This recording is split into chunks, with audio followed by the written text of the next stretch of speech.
Good evening, good afternoon, and welcome to Frecuencias, bajas, Charlas musicales in our episode 121 in this special edition. We start 1 month ago with 3 episodes per month in Spanish and 1 in English for all our international community.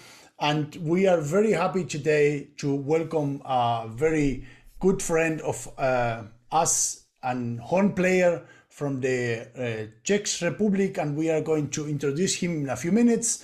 I would like to thank all our audience who is on the other side in Instagram, Facebook, and YouTube.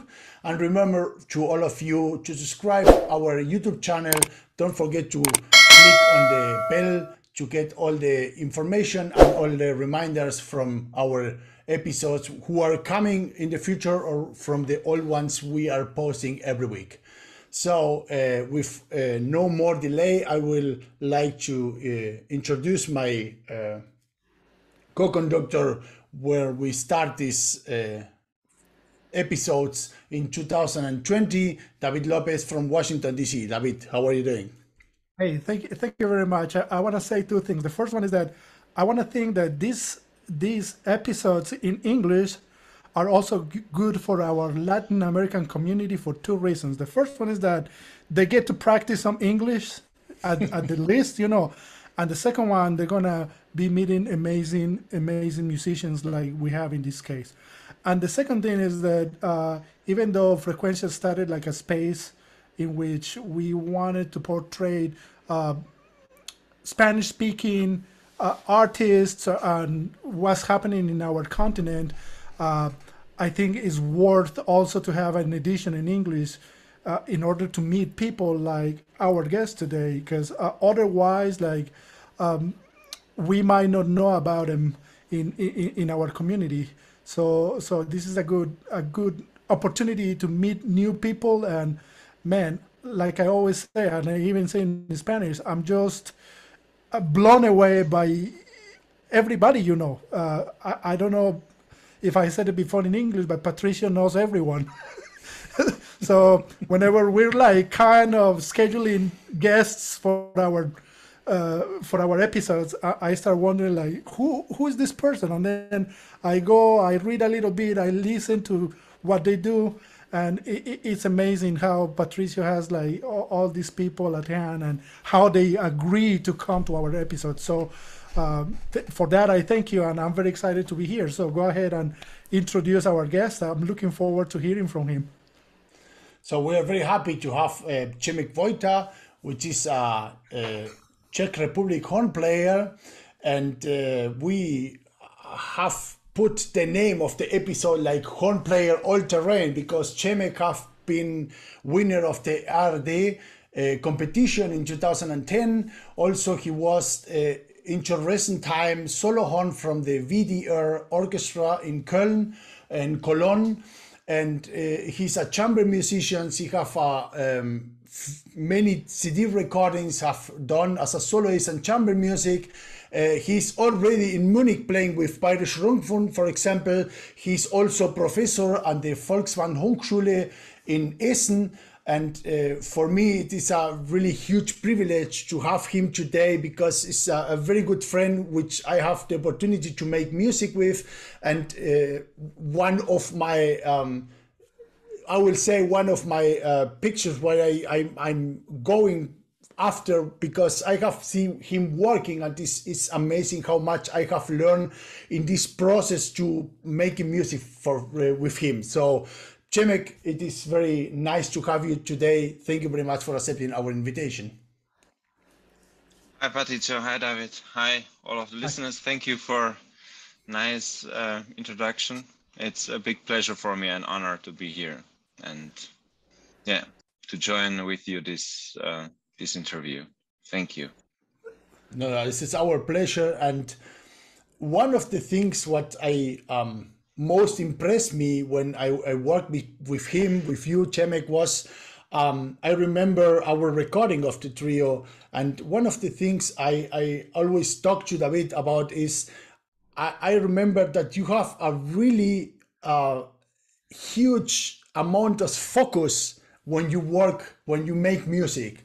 And I wanted to, oh yeah, definitely. And I wanted to ask you, how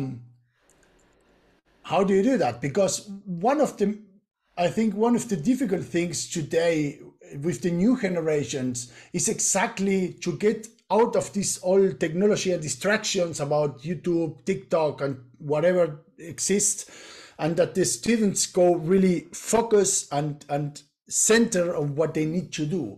What do you do for yourself? And now that you are a professor in Essen, how do you work this aspect with your students? Well, I think it's really actually a problem of our time, these social medias, computers and mobile phones. I mean, we are using it now. So it has also good sides, but also I would say it's good help for us to use this stuff, but it's also a bad lord. I mean, we have to still have this kind of stuff under control. But I'm also surprised that you are talking about it in this positive way. You say that I am good in focus or something like this, because I think I can still get better, you know. So thank you for it, but it was a big surprise. Anyway, I mean, during practicing, I try to turn off my mobile phone or this, or to be like not connected with the world, and to have focus on my practicing. And that's what I recommend also to my students at least, like make the flight modus and practice for at least half an hour without mobile phone in the hand. And you can see how difficult is it sometimes to do it, you know, only half an hour, only 30 minutes. So that's what I do, and what I recommended also, to try to control time on the mobile devices during the whole day. You know, you can see that if you have like more than 5-6 hours on your mobile phone, that you cannot concentrate anymore, actually, that it influences totally your brain. But I mean, the recording which we have made, which you have done like 3-4 years, what was it, 3 years ago, with the 2019, yeah. 2019. It's such a long time ago, no? Yeah. And did we have any phone actually this time? No. So I mean, yeah. I think it was such a beautiful recording and such a beautiful music that it was not necessary to do anything special for it. It was just very, very automatically the concentration for this recording and to work with you and Tomoko. Well, I must say that impressed me at that time very, very much. Was for me a really a thing that I remember from the recording very much. So, Patricia, why don't you tell us like the name of the CD, what you guys did, so whomever is listening, like they can go look for you. Sure. The CD name is Viejos Aires, and is named about a piece from an Argentinian composer who is living in Spain since 30-40 years, Fernando Gosque, and it's one of the pieces we record in the CD. And you can find the CD right now in Bandcamp. The description and the link is going to be in the description of the video if you like to listen to. Yeah, awesome. So, yeah, you've been very successful. You won auditions, you won competitions, you won a job teaching, so you've done it all. I'm interested in what is, I know there's not a secret, but what is it that you do consistently in order to achieve all these goals? In other words, like, what could you tell to those who are listening to us that they could include in their practice, that they could include in the way they live their lives in order to be successful? So many times we think that it's just a matter of sitting down and grinding mindlessly for hours and hours, but what is that process that you have whenever you have preparation for whatever project you had at hand? I want to just like pick your brain and see like how a normal or a regular like practice session looks like for you, how does a preparation for a recital looks like for you? I know it's a very like wide answer question, but feel free to pick from those things that you consider that are non-negotiable, those things that are always present in your practice. Yeah, well, I mean, you're asking me about many stuffs, no? There were Yeah, yeah, but in summary, like, what are those things that you do consistently in order to achieve a goal? yeah. I mean, it's quite complex. First, I think it's important to meet good people, to have a good teacher as well, good musicians around you, to learn from them. Second, I think it's important the consistency, as I said, to patient, because sometimes it doesn't work and you don't know why.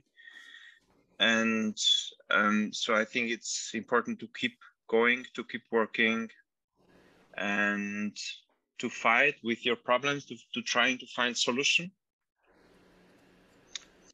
And that's what I wanted to say at the beginning. So I think everybody needs something different. Yeah? So it's not like a recipe which works for everybody. Yeah. But anyway, I think to have good teacher is like one of the most important things. And well, then just also believe in yourself as well, to believe in your way, and don't stop to work on yourself. I mean, I'm like 39 and I still see that I don't know enough about many things, about horn playing or about mental preparation or about music, about music history. So I try to educate myself all the time. I thought as I have been like very, very young, I thought I will study, I will get job, and then I will stop to practice and I will just earn money and it will work, everything. But of course, it's not like this. It's like never-ending process, and that's actually the nicest thing ever. That we will never be like done with the process. We can still get better. So yeah, I love that, and I love that you're saying that you can always improve. But how do you prevent from getting burnout? Some people might argue that I didn't make it yet, or I thought I had made it, but I need to keep practicing. How do you keep that spark going? Because it's very easy just to fall in a state where you're just cruising. You're just you say, "Oh, whatever I did, it's gonna take me to the end. This is it." How do you keep your motivation to keep improving? yeah, I mean, first you need to continue to work, even if you have like some stupid thing in your way, but you need to learn also to take a free, also to relax, to do also something else. That's and this balance between practicing, between working, and between hobbies, it's like challenge for everybody. Everybody has to see if is it really like you need, or she needs to have free, or it's just excuse of practicing. And if you really love your job, you will find the right way at some point. But that's of course that's good point, good question which you had. I mean, I have experienced it as well. For example, I think it was like 10 years ago, I wanted to get some job in Munich, and I was practicing really a lot, really hard, and at the end it didn't work because I was like at the I didn't have any more power, I didn't have any energy. So you have to also be careful that the way is going up, the progress is developing, it's getting better. Yeah. But of course, I say it's also, I was swimming, until my 15 years, a lot. I was like at a sports school, And I have read also about how to make training of something of running or sport. And there is like, first day you have like very intense training, second day much more, and on the third day you make like more relaxed day, you know. And on the fourth day you have the highest amount, or the highest amount of the training, and fifth day is like this. And if you practice like this, it helps as well. I have tried different ways how to practice, and I realized that actually if I practice a lot, first day, second day, third day, it works still really good. But if I practice the third day as well really a lot, then it's fourth, fifth, and sixth day very bad, you know. But if you make like this and this, you will all the time developing in this way, but the scale will go like in the good direction. So I think don't be afraid to take free as well. That's also a good point. But also that is very important what you say about taking free, because musicians turn to be very sometimes too intense on the practice side. Yeah, but you need also a kind of a good organization to have this rhythm regularly well set. I mean, 2 days one free, 2 days one free, or 2 days less, 2 days less, 2 days less. I mean, it's a kind of a good organization that you need to achieve also. But you can do it if you plan the weekend, the whole week like this, you know. Okay, Tuesday I will practice 3 hours, Wednesday only 2, and Thursday 4 hours. If you plan it at the beginning of the week, it will work. You can do it. Yeah.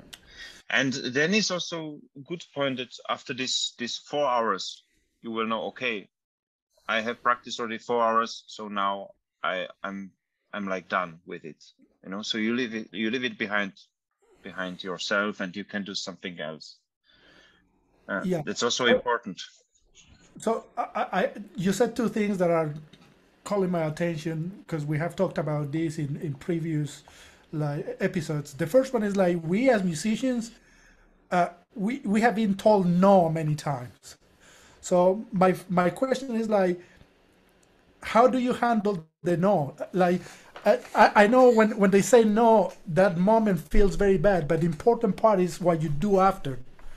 So after you've been told no, like what is those steps that you take in order to change the situation? That is to say, like, instead of going to a corner and cry and burn out and say, you know what, I'm not going to do this anymore. What is what you do in order to, you know, perhaps achieve what you're trying to do in the next audition or in the next chance you have? And the second question I have is like, what are those things that you do away from the horn that are still improving or that are still contributing for you to getting better at your instrument, that is not necessarily playing? So what do you mean with the second question? So what is it that you do when you're not having your instrument in your mouth? You know, like, what other things you do in order to be a better musician, a better performer? Well, so I mean, it depends on the time, you know. Sometimes I need this or this. So, for example, I have read some books about mental preparation. Okay. I have visited some courses as well. I had some teacher also, like 5 years ago. I started to visit Petra Kessler. She's like near of Cologne, and she told me some exercises, or she worked with me how to perform better, how to feel better on the stage, how to feel relaxed and as nice as at home. The other thing is I'm trying to listen to recordings, especially of other instruments, you know, or singers, flute, it's or violoncello. also brass. I mean, to learn, to get inspiration.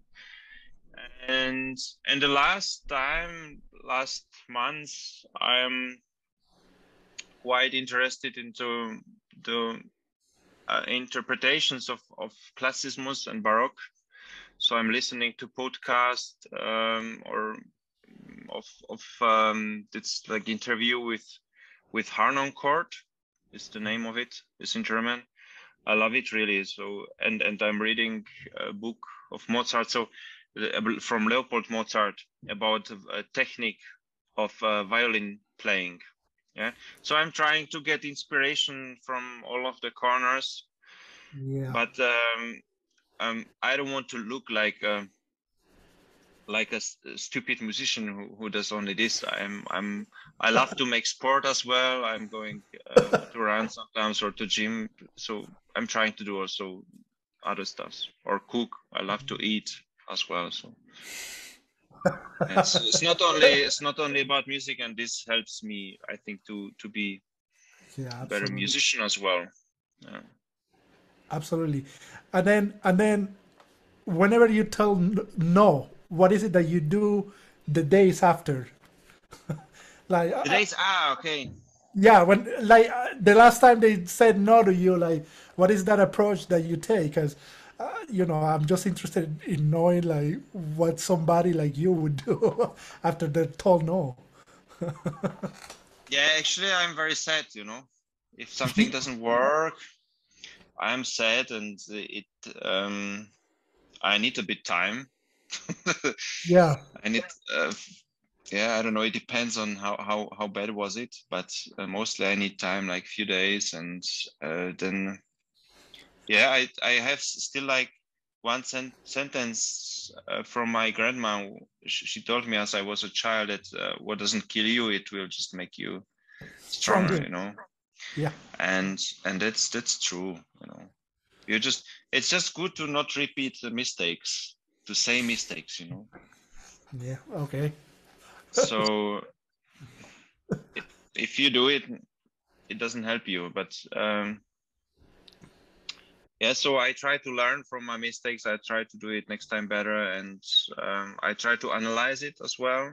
What can I do? And that's all. Nice.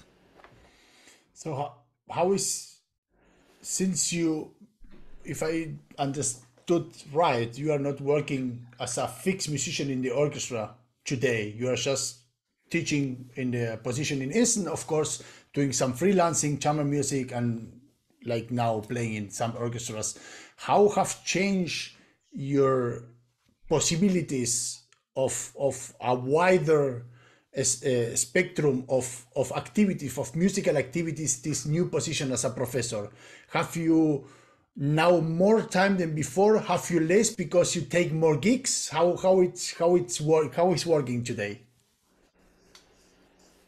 Yeah, well, I have still like 24 hours in a day, so it's like still same amount like before. But well, this situation is quite new for me. Last season, I have worked at the university, Folkwang University and WDR, like a parallel, and I quit the orchestra this summer. So it's like since 1 month. But honestly, the work for the universities is quite intense as well. I have like 10 students now, and it's not only about teaching, it's about paperwork, about emails, and I'm trying to organize some concerts also for them at the university, some guest teachers or guest artists. So it's a bit also like manager work, but of course I have more time for chamber music projects. I am working quite a lot with the Carousel ensemble and this Belgium chamber music ensemble, and we have like a quintet as well. And I'm playing sometimes like as a guest at other orchestras, like now with Bavarian Radio Symphony Orchestra or Chamber Orchestra of Europe or or some other. And the air called me today, but I couldn't. So I'm trying to develop also my projects as well. I'm preparing like recording for the next season. We will finish now recording with trio, with violin, French horn, piano. I think the recording will come out like in December, January. We will have actually 2 CDs, one only with John Cage music, the whole CD. And the other CD is like a mixture of pieces from 20th centuries, like Ligeti, Abrahams, Küchler, Schröder. Yeah, so it's like very big mixture. Yeah. So I'm trying to make like my own projects and to teach as good as possible, to be there for my students. I love that, and I wanted to ask you, like, that side of teaching. What are those things that you tell your students? In other words, like, what is your teaching philosophy? Like, what is it that you tell your students that they should do in order to achieve something? I know I'm trying here to hunt like for the magic formula, and I'm aware that it doesn't exist. But you know, as teachers, we have like a series of things that are non-negotiable. What are those things that are non-negotiable with you and your students in terms of what you're teaching philosophy? You know, Well, I thought I told you before that Patricia was gonna get deep. You know, I'm the one who's getting deep right now. But yeah, I wanna like just know what happens in your studio. You know, like if I could take a camera and follow you for a day, what is it that you do in order that you consider is the best for your students? Okay, so David, I will try to like make the summary, you know, of it. I will try to not forget anything. but first, I think I try to be a good example. I think important is to work hard without practicing, without working, without thinking about music. You cannot be a good musician, a professional musician. If you make it as a hobby, of course, you can take your instrument once a week. So I try to be a good example in this way that I practice, and I try to teach as well regularly. I try to be there for them. And that's first thing. Second thing, I think it's important that everybody takes responsibility also for himself or herself. It means in time planning, it means in practicing, and also to not only think that as a teacher, I will like be all of the time with them, you know. I'm seeing there like twice a week. They get lesson, but at a time they have to work on themselves and they have to develop by themselves. Yeah, it's not anymore like kindergarten, you know. It's a little bit different style. As I was student, you know, I had a huge problem with high register. You know, I couldn't play high notes. I came to my teacher to Berlin because I thought he will help me. And he said, yeah, but actually, so he gave me some exercises. We have worked on it, and it was better, but still, I said, no, it's still not good. He says, but it was good. I didn't trust him. Then I was at a competition, and I met Marie-Louise Neunecker. I played, I told her, yeah, after it, I was like, after the first round, I was out, and after it, I wanted to comment from her. I said, yeah, I have problem with high register. She said, but it looks good. I think you have no problem with it. And then I have met Lampert, which was like the third biggest, or he's still like one of the 3 most successful teachers in the past like 20 years with Dalman Neunecker. And I told him the same. Yeah? And he said, but it looks actually very good. I think it's just like problem in your head. And it was really, I was thinking all the time that I have a problem with it. But actually my problem was only here because I haven't trust. So I had to learn in my head how to believe in my possibilities, abilities. So that's what I meant with the responsibility, that everybody is responsibility for himself. I will help them with pleasure. It's my job to teach them. But this, and the third thing, of course, we are working on technical stuff, that the embouchure works. I think very important is that the breathing is working as well. That you breathe in the whole body, that you use your capacity as much as possible. And of course the music, because we are doing everything, we are working on it for our most important goal, music, to make music in a nice way, and yeah, to just sing on French horn. So that's the other thing. And I think I try to give to my students possibility to play on the concerts. That's also important. Like we have regularly every week, we say Vorspiel. It's in front of all of the students, and we have regularly concerts. Yeah. So that's like summary of it, how I'm working. Do you have also at the university? Do you have also a horn ensemble or not yet? Well, we have brass ensemble. It's like regularly every week. Chris Holding is like boss of it.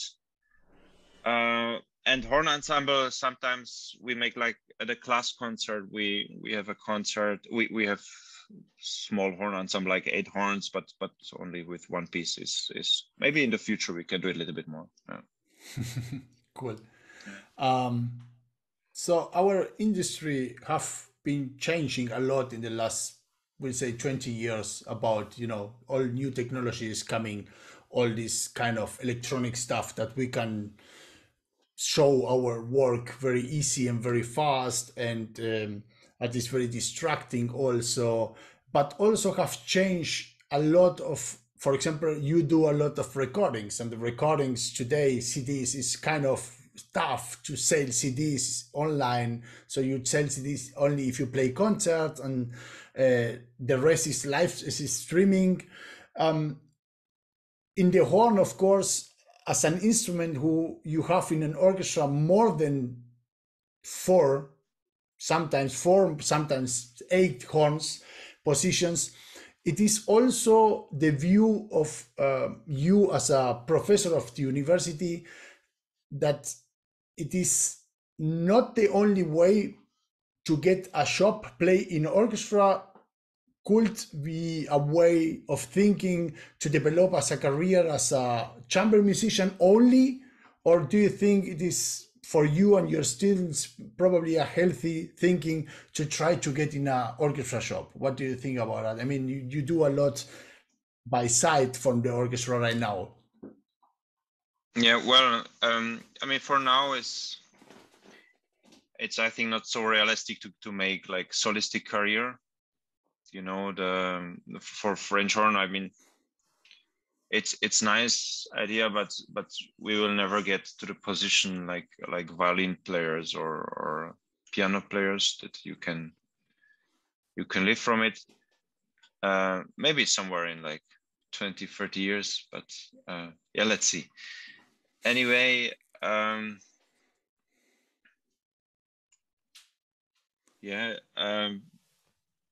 I think the CDs, the CDs are really, really nice. I appreciate the quality of the CD recordings, but you're right. It's like the selling of the CDs is not so big. The amount. I mean, mostly you don't get the money back which you invest to the recordings. Yeah. But I think the chamber music, if you compare it, I don't know how is it in the US, David. Actually, I have seen that there are some like horn quartets or brass quintets, which are like making concerts, and they can live from it. I don't know. In Europe, I think Europe is not so prepared for it, because the chamber music concerts are not so well paid, or Yeah. especially in Germany. I don't Yeah, know. well, the American market, like everything here, it's all about demand, you know. So, and here in America, we're good at selling stuff and buying stuff. One of the things that I have seen from my uninformed opinion, and this is not based on any research, this is just based on what I see, is that it is tough to keep a project going. I see a lot of new emerging groups that uh, do their debut. They probably record an album. They probably do like some tours, you know. But then with Mhm. time, they start like disappearing. So I think that that's the challenge of chamber music, is to keep it going as a project. There is few groups that I could name that have kind of withstand like withstood the pass of time. Like we could talk about Canadian brass, which of course it's Canadian, but many of their playing is here in the United States. We could talk a little bit about Boston brass, you know, but those are like examples of how to keep something going and keep something very good going, you know. But I've seen groups that kind of appear, they do something that is call my your attention, but then it's hard to keep it going. I don't know how it is in Europe in order to like for that matter. It's actually totally same. I mean, I would say now the most successful ensembles maybe German brass. Um, they were like for quite a long time on the scene, and they had really concerts with nice quality. Or now Notzel brass as well, or also RCO brass now from Concertgebouw, the brass ensemble.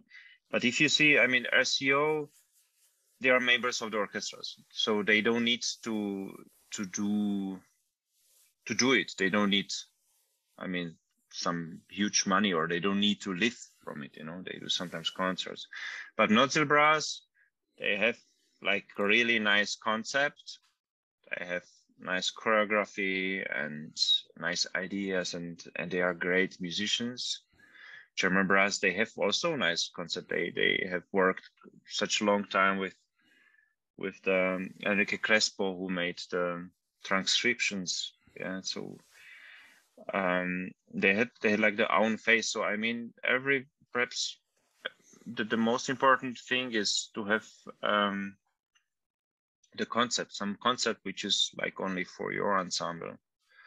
Yeah, because if you play just only Danzi, Reicha, or some, just common composers, is nice, but for long time, for like longer period is not enough. So I think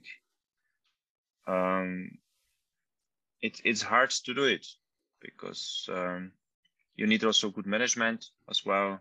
You need to invest time, and of course, if you have family, if you want to stay at home, it's also easier to play in the orchestra than in the chamber music. Yeah. But on the other side, I know what Patrizio has meant. It's getting really difficult to get job in Europe, especially in Germany, because the orchestras are getting smaller. They cut the money, and I see it's really hard for students. I'm happy that I have job already. So yeah. So what do you see happening? Like you know, you said jobs are getting scarce. Orchestras are kind of getting smaller instead of getting bigger. What do you see for your students in terms of what they could do once they graduate? Because that's the big question we have. Also, anywhere in the world, really. But whenever we talk about like with South American people and professors that are like teaching in different cities, like that's one of the big questions. Is like, what do you, what are your students gonna do once they graduate? What do you see happening in the industry over there? I know I'm throwing like hard questions here, but I just want to Oh, see, because we are Latin American, and one thing that happens in Latin America is that we think that everything is perfect everywhere else. So bringing this kind of conversation to the table and seeing that it's Germany, it's great, but there's some struggles there, like that puts things in perspective. So what is it that your students could do in the future if they don't get like an orchestra gig? yeah. Yeah, you said it. I mean, they can teach, for example, they can teach, or they can do something else as well. Yeah. Of course, my role as a teacher is to bring them to some orchestra, to help them to get a position. So I'm trying to work on it. But on other side, it's nothing bad to do something else. No, I can say actually quite nice example. As I came to the university in Essen, it's like 1.5 years ago.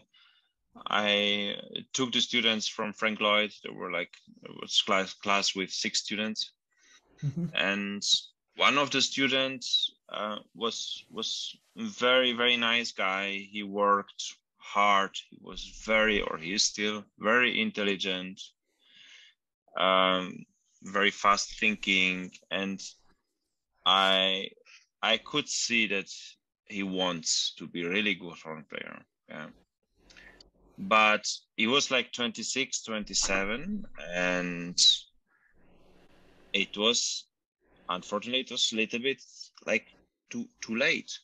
It's there was also Corona for 2 years, so he couldn't work, he couldn't get it was not so easy for him to get informations. And so we were talking, we had like quite serious interview talk, and it was the like hardest moment actually in my career until now as professor, to tell him that actually I think it's too late, and if we just continue to study for master, he will have 2 years and he will lose like these 2 years of his life, because after these 2 years perhaps it will not work. And I recommended, we were just talking what to do, and I recommended actually management in the orchestra, because I thought he would be good in it. And I said, no, that's not what I want. And now he started to work for instrument maker for Klaus Fer, for my good friend, who made actually this amazing French horn as well.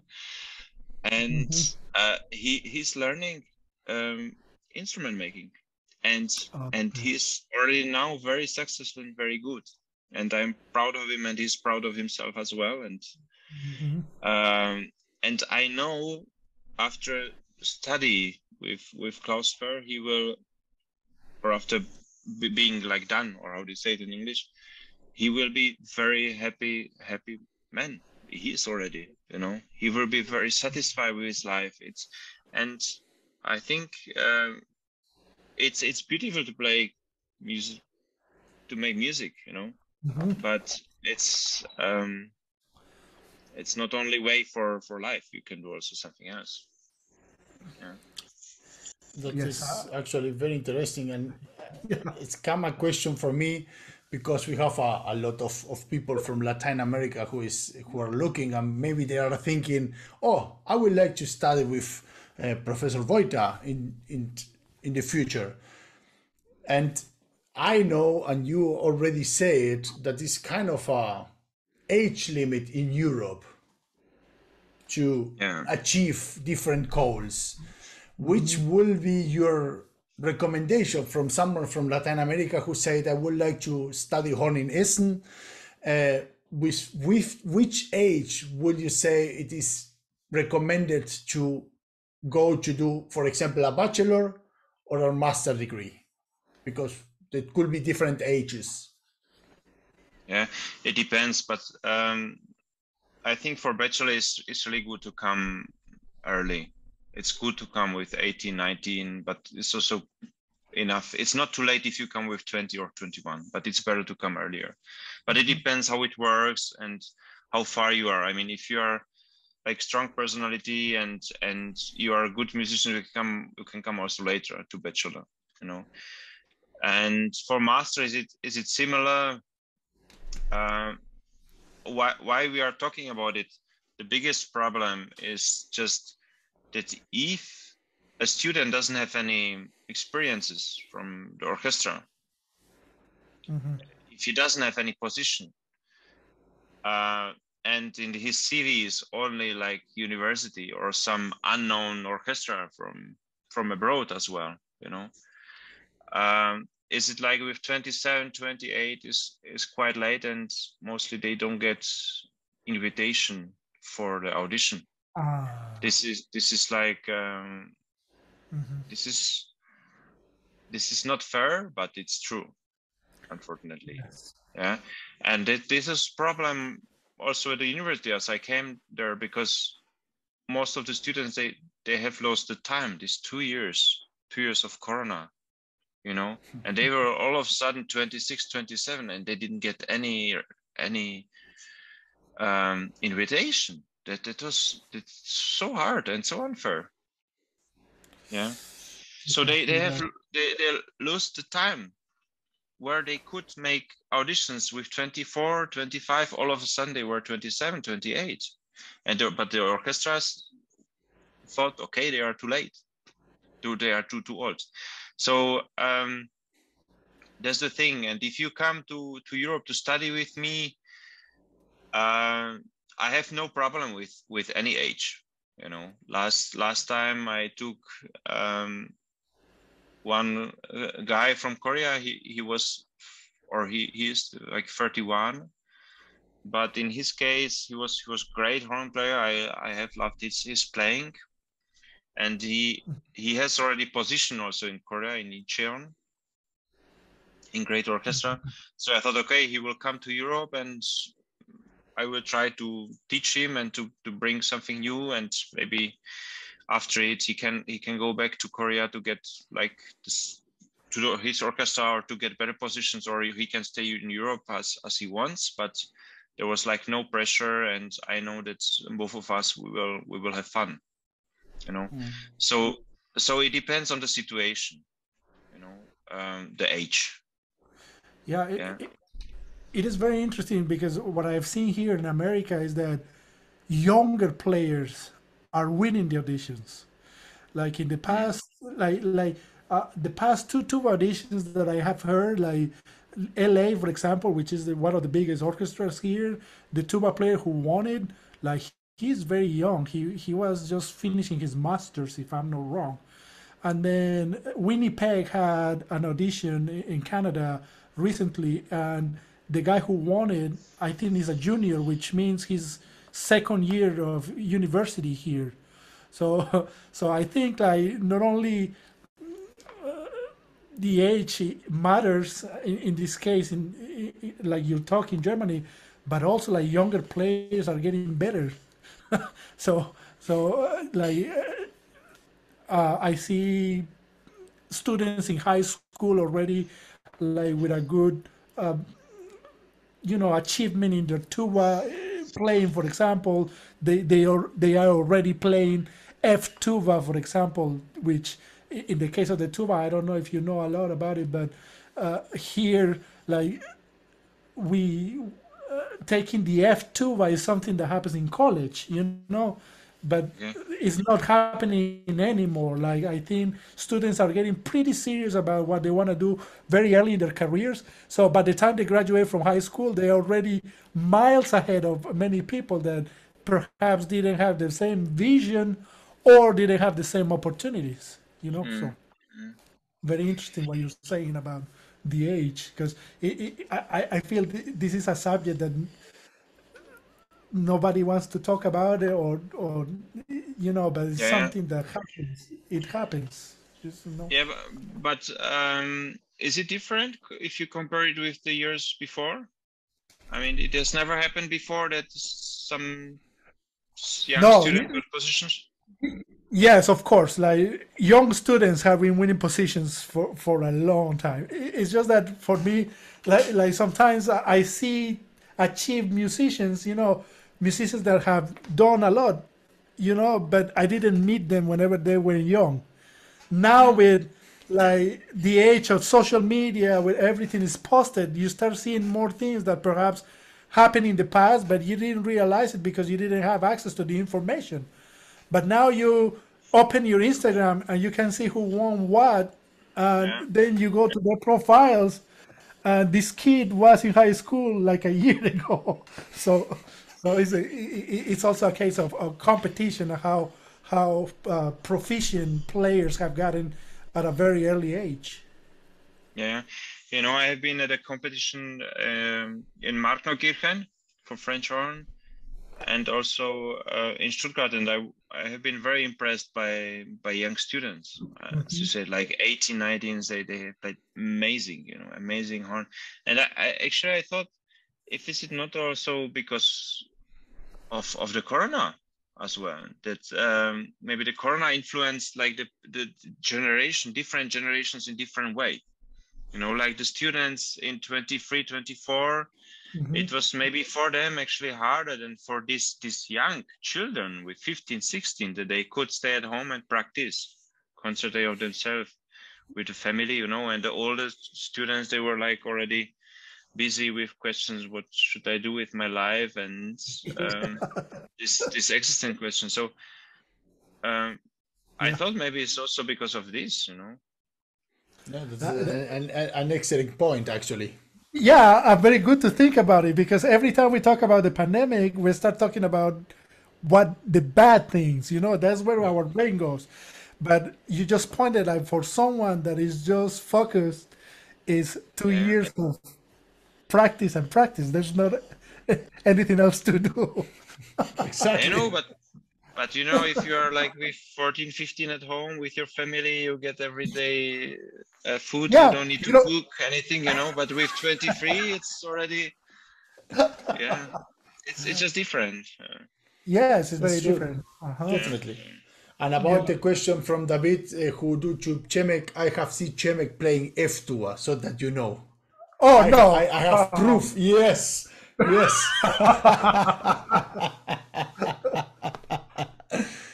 Yeah, when we finished the recording, everyone, Tomoko, me, and Chemek, we were very tired because recording make you very tired. And at the end of the sessions, Tomoko and Chemek tried the F2. So. It worked. It worked. It worked. Okay.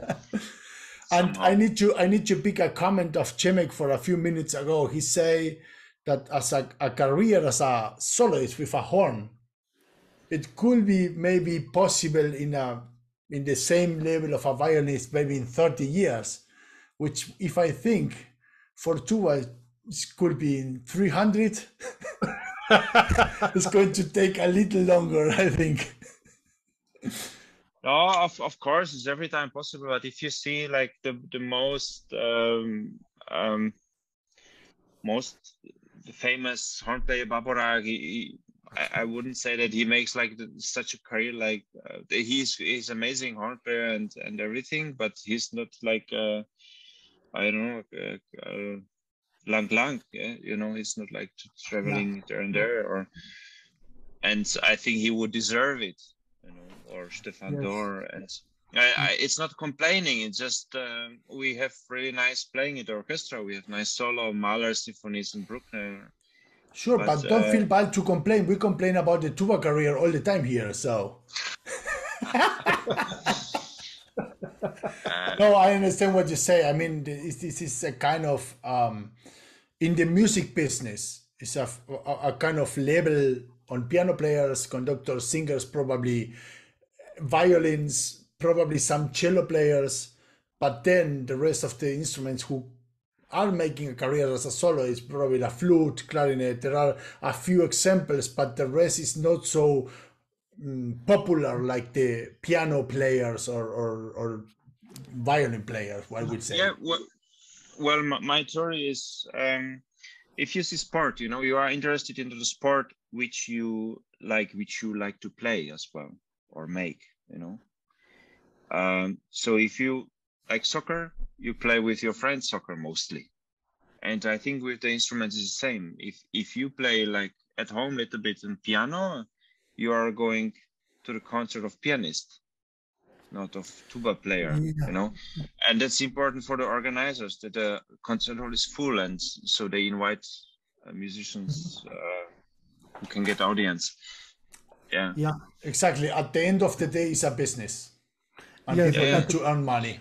And at the end of the day, it's the industry who dictates what plays and what no, what works and what doesn't, you know. So we are at the mercy of the music industry. I wish like we as performers get a little bit more savvy about how the industry works, because sometimes we're just so focused about like making our range longer, our intonation better, and then we get out to the world and we don't have any idea about how to, you know, be in the industry. So that's something that we need to be more literate on as performers. So yeah, that's actually it would be nice nice thing at the university to teach also students how to make advertisements, how to work for the people, for the audience. Yeah. How to communicate through Zoom or YouTube.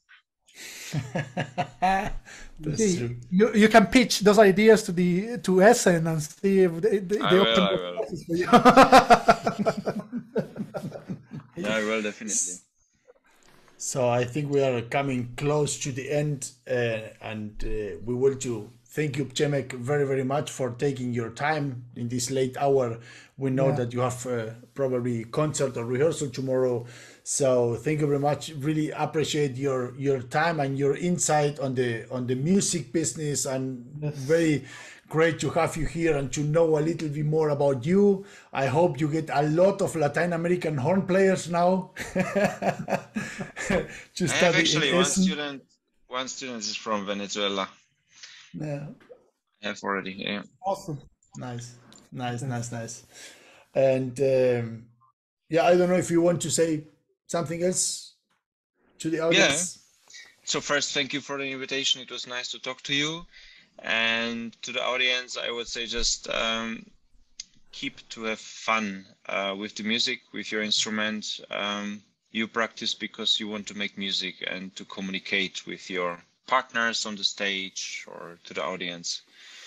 So just don't forget the joy and be patient, even if sometimes something doesn't work. Awesome. Fantastic. Thank you very much. Thank you very much. Thank you too. David, as usual, thank you very much too. And for all of you who are on the other side, thank you for being there. And we see you next week with episode 122, but this time in Spanish. Bye-bye. Bye-bye.